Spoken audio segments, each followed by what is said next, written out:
99년부터 2003년까지 부목사로 있었습니다.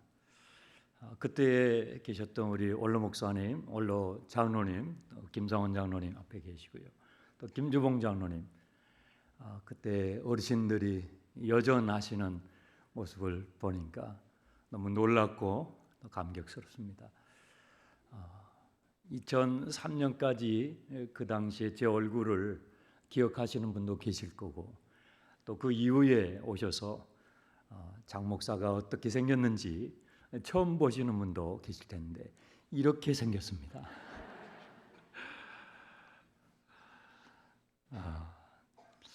제가 우리 장충단 교회에 오게 되면서 여러분들과 처음 예배를 드리게 되는 그 날이 가까이 올 때에 제 마음이 막 두근거리고, 주님, 우리 가족들과 처음 대면하면서 예배를 할 때에 제가 어떤 말씀을 가지고 함께 만나는 것이 좋겠습니까? 묻고 자꾸 물었습니다. 여러분, 이사해 보셨죠?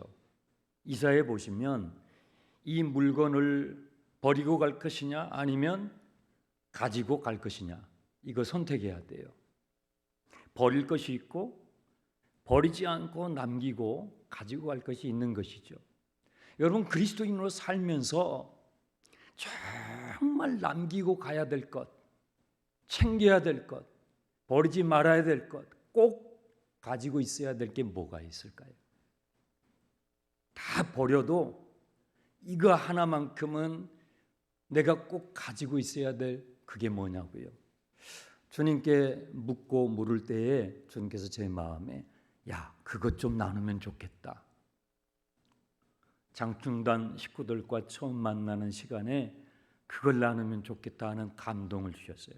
성경이 66권이거든요. 그러면 이 66권 안에 수만 구절이 있어요. 그러면 그 많은 구절들을 우리가 암송할 수도 없고 다 이해할 수도 없어요. 그런데 그 많은 구절 가운데서 딱 한 구절, 내 평생에 내 마음에 담고 팬데믹이 오든지 그보다 더한 일들이 올지라도 여러분의 마음 속에 딱 담을 수 있는 한 구절이 있다면 요한복음 3장 16절이에요. 네, 이 요한복음 3장 16절은요, 어린아이들도 알고요, 어르신들도 알고요, 동양 사람들도 알고요, 서양 사람들도 아는데요. 제가 참 감사하게도 윤종 목사님, 담임 목사님 계셨을 때 그때 부목사로 미국의 컨퍼런스에 가게 됐어요. 그래서 지금은 미국에 가는 게 무비자로 주어지는 기회가 있잖아요. 그런데 그 당시에는 광화문에 있는 대사관에 가서 허락을 받아야 돼요. 비자를 받아야 돼요. 그래서 저도 이제 부목사니까 갖출 수 있는 서류를 갖춰가지고 갔거든요. 영사 앞에 갔는데 제 앞에 있는 사람이 리젝을 당하는 거예요. 허락을 못 받았어요. 저도 떨리잖아요. 허락을 해줘야 갈 수 있으니까요. 근데 이분이 이제 그 영사관이 미국 분이죠. 이 서류를 보고 당신 목사냐고, 맞다고 그랬더니 세상에 요한복음 3장 16절을 외워보라는 거예요. 그래서 제가 외웠어요. 한국어로. 옆에 이제 통역관이 통역을 할 거 아닙니까? 그 이야기를 듣고 바로 도장을 찍어줬어요. 동양 사람이든지 서양 사람이든지 이 요한복음 3장 16절은요, 모든 그리스도인들에게 암호와 같은 거예요. 성경 66권의 그 많은 구절들을 우리가 다 기억할 수 없어요. 하지만 단 한 가지의 구절을 우리 마음에 담는다면 그것은 요한복음 3장 16절이에요. 그런데 이 놀라운 구절이 니고데모라고 하는 한 사람이 예수님께 찾아왔기 때문에 생겼다는 거 아세요? 그러면 니고데모라는 사람은 누구냐면 3장 1절에 이렇게 소개가 돼 있죠. 이 사람은 유대 사회에서 아주 지도층에 있는 인사였어요. 이 사람이 속해 있는 그룹은 바리새파라는 그룹인데, 이 바리새파 그룹은요, 전통을 중시하고 아주 보수적인 분들이었어요. 그런데 이 바리새파 사람들이 예수님의 활동을 그렇게 탐탁지 않게, 마음에 들지 않게 바라봤어요. 왜냐하면 우리가 2장을 읽어보진 않았지만 2장에 어떤 내용이 있냐면요, 예수님께서 예루살렘 성전에 들어가셔가지고 막 성전 안에 있는 걸 다 엎으신 거예요. 성전에 있는 책상도 의자도 들어 엎으시고 이 성전을 다 허물라는 거예요. 그리고 내가 3일 만에 이것을 다시 세우겠다라고 말씀하시는 거예요. 바리새파 사람들이 난리가 났어요. 이 사람들은 예루살렘 성전 제도를 기반으로 해가지고 정치적인 활동을 하는 사람들이었어요. 그들의 그 정치적인 기반을 주님께서 예수님 막 흔드시는 것 같으니까 너무 겁이 나고 마음에 들지 않았던 거예요. 그런데 니고데모라는 사람의 눈에는 그런 예수님의 행동이 마음에 들었어요. 왜냐하면 이 니고데모는 그 예루살렘의 성전 제도와 전통 가운데서 하나님을 믿는다고 하는데 마음이 너무 공허한 거예요. 마음이 채워지지가 않는 거예요. 하나님이 멀게만 느껴지는 거예요. 그래서 사람들이 나를 봤을 때는 너무 경건하게 보여요. 그런데 내가 나를 봤을 때는 허전한 거예요. 여러분, 사람들이 여러분을 보는 게 있고요, 여러분이 여러분 자신을 보는 여러분 자신이 있어요. 그런데 신앙생활을 하면 이 두 가지가 점점 가까워져야 되거든요. 근데 니고데모는 이게 점점 멀어지는 거예요. 그 갭이 커지는 거예요. 공허해요. 이것을 누구에게 말하기가 어려운 거예요. 너무 고민이 됐는데 이 니고데모가 참다 못하고 어느 날 밤에, 그날 바람이 많이 부는 날이었어요. 밤에 예수님의 숙소에 찾아간 거예요. 노크를 했어요. 이 사람이 그날 밤에 예수님을 찾아가서 노크하는 바람에 요한복음 3장 16절이 여러분 성경에 기록된 거예요. 그런데 예수님께서 니고데모의 그 중심을 단번에 꿰뚫어 보셨어요. 왜냐하면 주님이시니까요. 주님이 뭐라고 말씀하시냐면, 야 니고데모야, 너에게 지금 필요한 것은 돈이 아니야, 명예가 아니야, 인기가 아니야. 너에게 필요한 것은 거듭나는 거야. 3절 보세요. 진실로 내게 이르노니 거듭나지 아니하면 하나님 나라를 볼 수 없다. 하나님 나라를 경험할 수가 없다. 하나님 나라를 들어갈 수가 없다. 예수님께서 하나님 나라가 가까이 왔다고 말씀하셨거든요. 한국도 알겠고 미국도 알겠고 중국도 알겠는데 하나님 나라 잘 모르겠는 거예요. 하나님이 계셔? 정말로 영원한 하나님의 나라가 있을까? 하나님의 나라에 대해서 모르겠는 거예요. 근데 예수님께서 말씀하시기를 너 거듭나야 돼. 너 거듭나야 하나님 나라를 경험할 수 있어. 하나님 나라를 들어갈 수 있어. 그러니까 깜짝 놀랐죠. 어떻게 저 예수님이 내 중심을 단번에 깨뜨려 보셨지?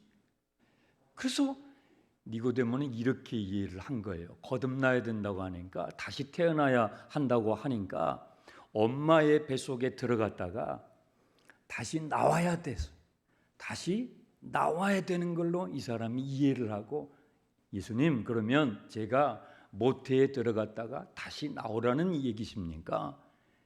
야, 너가 지금 말하는 것은 육신의 출생을 말하는 거야.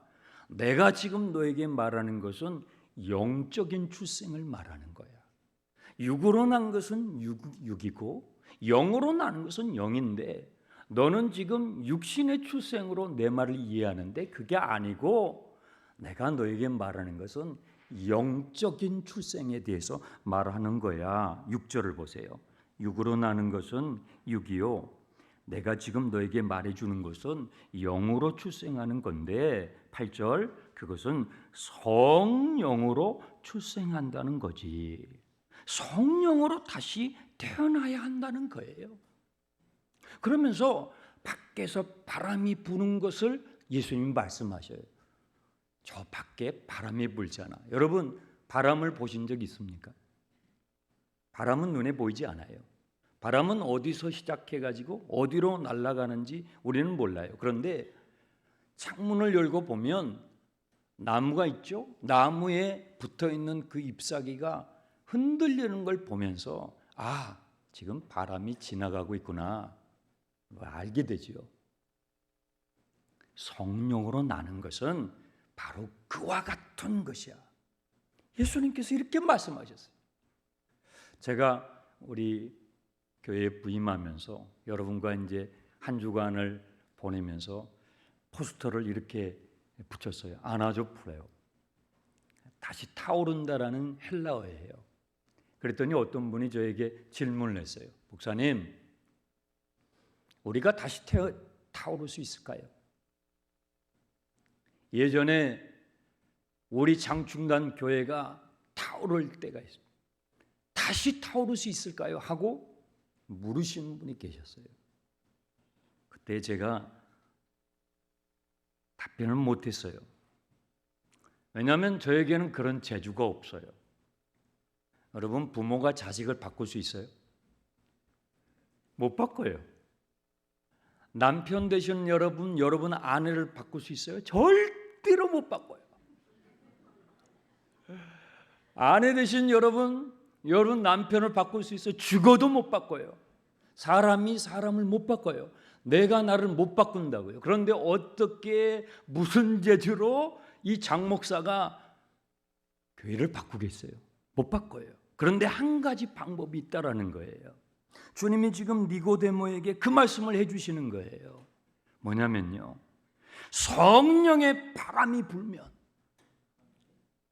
성령의 바람이 불어오면 사람이 바뀌어요.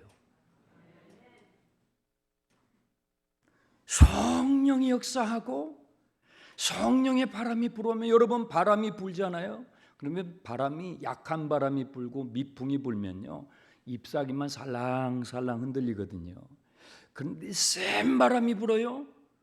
태풍과 같은 강력한 바람이 불어요. 그러면 나무가 그냥 뽑혀요. 사울과 같은 사람도 바뀌어요. 시몬과 같은 사람도 바뀌죠. 성령의 바람이 불면 바뀐다. 주님이 지금 그 말씀을 하시는 거예요. 우리 장충단 교회에 성령의 바람이 불어오게 될 것입니다. 다시 타오르게 될 줄 믿습니다. 성령으로 바뀐다. 니고데모에게 주님께서 이렇게 가르쳐 주시는 거예요. 그런데 이런 일이 일어나기 전에 먼저 선행되어야 되는 것이 뭐냐면 12절에서 그 이하의 말씀이에요. 12절 이하의 말씀을 보면 이러한 성령의 바람이 불어오기 전에 주님께서 십자가에 들리셔야 된다는 얘기를 하시는 거예요.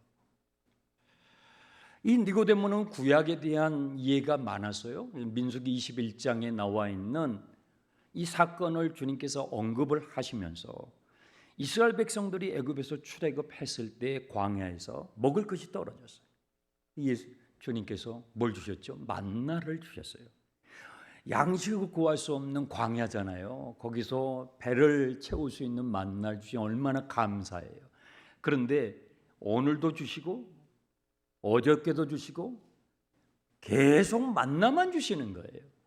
그러니까 이스라엘 백성들이 이게 불평이 생기는 거예요. 왜 주님 우리에게 만나만 주십니까? 다른 것도 좀 주세요. 원망하고 불평이 생길 때 불뱀들이 나타나가지고 불뱀들이 막 사람들을 막 물기 시작하는 거예요. 얼마나 이 독이 센지 그 불뱀에 물리는 사람들마다 팍팍팍 다 쓰러지는 거예요. 죽어가는 거예요. 그러니까 모세에게 와가지고 하소연을 하면서 도와달라고 하니까 모세가 하나님께 여쭙는 거예요. 주님 도와주세요. 살려주세요.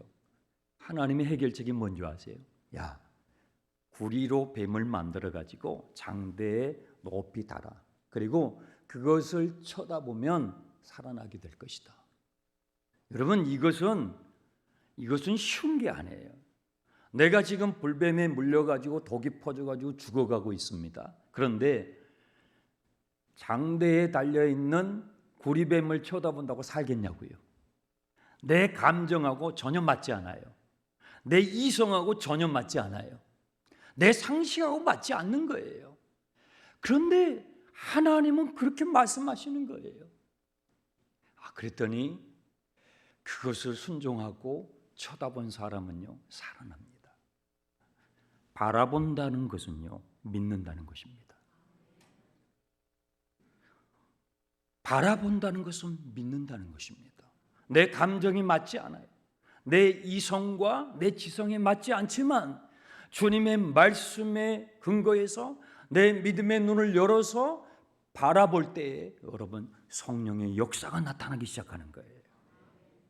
그러면서 주님은 이 민수기서의 이 사건을 예수님 자신에게 이렇게 적용을 하시는데요. 14절에 모세가 광야에서 뱀을 든 것과 같이 인자도 들려야 하리라. 십자가를 말씀하시는 거예요.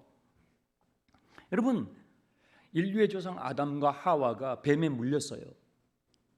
뱀에 물렸잖아요. 그래서 그 아담의 후손인 모든 인류에게 뱀의 독이, 죄악의 독이 퍼져가는 거예요. 영이 죽고요, 혼이 죽고요, 육신이 망가져 죽어가는 거예요. 인류는 죄와 죽음 안에 놓여 있는 실존이 된 거예요. 이것이 인생의 현실이죠. 하나님의 해결책이 뭐예요? 사람이 이 죄의 독을 해결하기 위해서 수많은 노력을 해요. 정치를 합니다. 그런데 정치가 인간의 죄악의 악독을 해독해내지 못해요. 교육을 시킵니다. 대학을 그리고 박사를 하게 합니다. 그런데 그런 교육 시스템들이 인간의 이 죄악의 악독을 뽑아내지 못해요. 해결하지 못해요. 여러분, 과학기술을 발전시킵니다. 철학과 사상을 만들어내죠. 종교를 만들어내요. 그런데 그러한 것들이 저와 여러분 안에 있는 이 죄악의 악독을 제거해내지 못해요. 하나님의 해결책이 뭘까요? 요한복음 3장 16절이에요. 한번 보세요. 같이 읽어보겠습니다. 하나님이 세상을 이처럼 사랑하사 독생자를 주셨으니 이는 그를 믿는 자마다 멸망하지 않고 영생을 얻게 하려 하심이라. 아멘. 이것이 하나님의 해결책이에요. 오늘도 죄악의 독이 퍼져서 멸망해 가는 인생들 향하여 하나님께서 말씀하셔요. 십자가에 못 박히신 예수 그리스도를 바라보라는 거예요. 제가 여러분과 함께 첫 예배를 오늘 종료주일에 드립니다. 그리고 이번 한 주간은 고난주간이죠. 고난주간을 우리 장충단의 가족들과 어떻게 보낼까 기도하다가 성찬식을 하기로 했습니다. 내일부터 토요일까지 하루에 3번씩 이른 아침, 오전, 저녁 여러분이 가능한 시간에 교회에 오시면 언제나 성찬이 준비되어 있을 겁니다. 성찬은요, 많이 할수록 좋습니다. 기회되는 대로 참여하십시오. 가족들과 함께 참여하십시오. 전도의 대상자도 초청해도 괜찮습니다. 사모하는 마음, 주님의 은혜를 구하는 마음으로 주님 앞에 오셔서 성찬을 먹고 마십시오. 여러분, 우리가 주님의 성찬을 먹고 마실 때 희한한 일이 벌어져요. 마귀에게 물렸는데, 뱀에게 물렸는데 내 안에 미움의 독이 퍼져가요. 내 안에 증오의 독이 퍼져가요. 내 안에 의심의 독, 불신의 독이 퍼져갈 때에 주님의 성찬을 먹고 마시잖아요. 그러면 내 안에 독이 사라져가요. 하나님의 사랑으로 채워져요.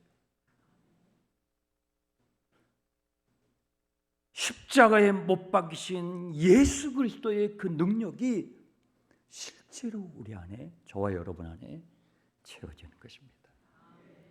사랑하는 우리 장충단 가족 여러분, 한 주간 동안에 세상 가운데 살면서 여러분의 가정에서, 직장에서 뱀에게 물리셨습니까? 물린 분이 계십니까? 상한 심령으로 오신 분이 계십니까? 그래서 여러분 안에 심령에 독이 퍼져가고 있습니까? 저 인간이 너 미워서 죽을 것 같아. 저 인간이 죽었으면 좋겠어요. 아니, 내 안에 살고 싶은 삶의 의지가 사라져가요. 왜요? 물렸거든요. 마귀에게 물렸거든요. 마귀에게 물리면 살고 싶지가 않은 거예요. 삶의 의미가 사라져요. 삶의 의욕이 사라져요. 공허해져요. 허무해져요. 그런데요, 해결책이 있어요.